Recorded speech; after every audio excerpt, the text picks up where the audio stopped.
Assalamualaikum warahmatullahi wabarakatuh. Hello guys, kami dari kelompok 1 akan sedikit menjelaskan mengenai ekosistem mangrove.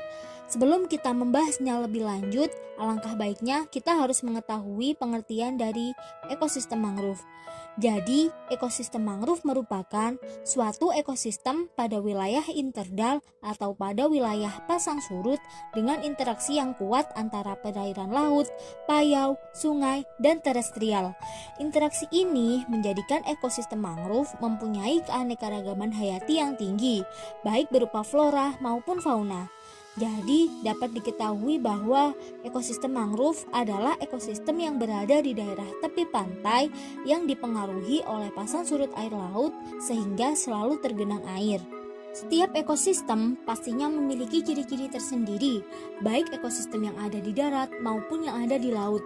Nah, berikut ini merupakan karakteristik khusus yang dimiliki oleh ekosistem mangrove. Yang pertama, ekosistem ini didominasi oleh tanaman mangrove. Tanaman mangrove sendiri merupakan jenis tanaman yang hidup pada daerah pesisir dan dipengaruhi oleh pasang surut air laut dan memiliki akar yang mencuat ke permukaan. Bentuk akar tersebut merupakan salah satu adaptasi mangrove. Akar nafas pada mangrove merupakan perpanjangan dari akar utama. Nah, berikut ini beberapa jenis akar nafas pada mangrove. Yang pertama, ada akar paku.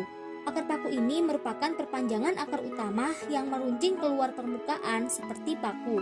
Contohnya pada jenis mangrove Avicennia sp.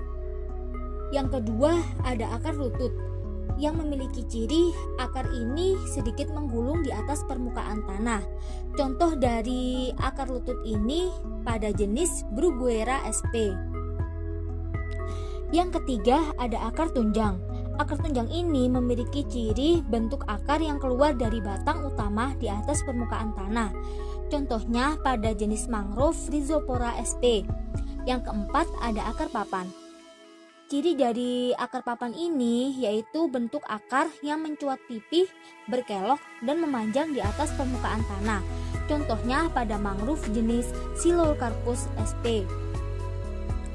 Karakteristik lain yang dimiliki oleh ekosistem mangrove yaitu berada di daerah payau. Daerah payau adalah daerah bertemunya antara air asin dan air tawar atau biasa disebut dengan daerah pesisir.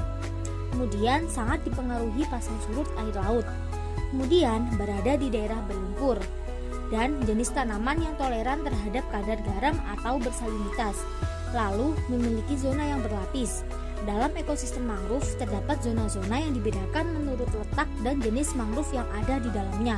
Hal ini dikarenakan setiap jenis mangrove memiliki ciri yang berbeda dan memiliki manfaat tersendiri. Dan yang ciri yang terakhir yaitu memiliki fauna yang ada di dalamnya yang didominasi dengan fauna bentik atau yang dominan berada di tanah. Selanjutnya kita beralih ke lokasi sebaran ekosistem mangrove. Hutan mangrove berkembang di bagian tropis dunia. Di Amerika terbentang dari utara ke selatan, dari Florida di bagian utara turun ke tepi laut Argentina di Amerika Selatan. Tidak hanya itu, ada di sejauh barat serta timur tepi laut Afrika serta terpencar hingga ke anak daratan India sampai Ryukyu di Jepang. Lebih jauh ke selatan, hutan mangrove ada di New Zealand serta membentuk kawasan Indo-Malaya. Nah, perlu kita ketahui, di Indonesia sendiri merupakan negeri dengan jumlah mangrove paling banyak di dunia. Sekitar 3 juta hektar hutan mangrove berkembang di sejauh garis tepi laut Indonesia. Jumlah ini terbanyak serta setara dengan 23% dari seluruh ekosistem mangrove yang ada di dunia. Hutan mangrove banyak ditemukan di wilayah Indonesia, antara lain di Sumatera terdapat di Kampung Nipah di Kabupaten Serdang Bedagai, Sumatera Utara. Di Bali terdapat di bagian selatan Bali di Teluk Benoa, Kabupaten Badung seluas 1.300 hektar. Di Jawa terdapat di Muara Angke dan Pantai Indah Kapuk di Jakarta, Muara Gebong di Bekasi, Kulon Progo di Yogyakarta, dan Wonorejo di Surabaya. Kemudian di Kalimantan terdapat di Balikpapan dan Pulau Tarakan. Di Sulawesi terdapat di Desa Bahowo, Sulawesi Utara.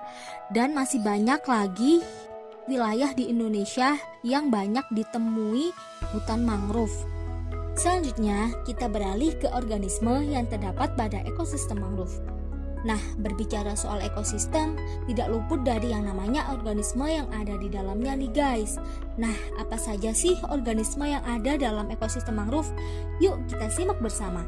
Yang pertama, flora yang biasa ditemukan di ekosistem mangrove yang utama dan sudah pasti yaitu tanaman mangrove itu sendiri. Selain itu juga ditemukan tanaman lain seperti ketapang, nyamplung, akasia, nipah, pohon asem, dan lamtoro. Sedangkan fauna yang hidup di hutan mangrove yaitu beberapa spesies kepiting seperti kepiting bakau, kepiting laga, kepiting oranye, kepiting ungu pemanjat, dan lain sebagainya. Kemudian juga ada jenis udang-udangan seperti udang pistol, lalu juga ada kelomang darat dan kelomang mangrove, serta juga terdapat ikan gelodok atau ikan lumpur yang hidup di sela-sela akar mangrove, serta pada bagian kanopi mangrove pun merupakan habitat untuk berbagai jenis hewan darat seperti monyet, serangga, burung, dan kelelawar. Selanjutnya, kita beralih ke manfaat ekosistem mangrove.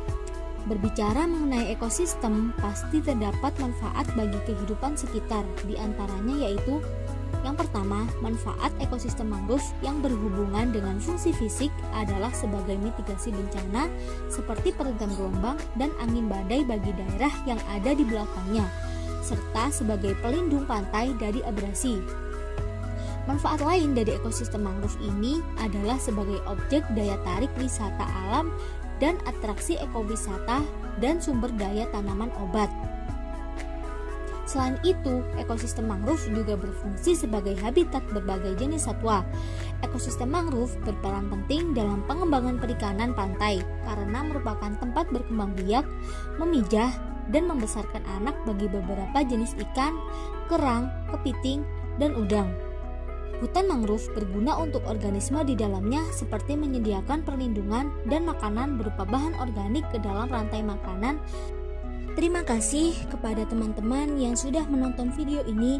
Semoga apa yang kami sampaikan dapat menambah wawasan dan pengetahuan sehingga bermanfaat bagi kita semua. Sampai jumpa di video selanjutnya dan wassalamualaikum warahmatullahi wabarakatuh.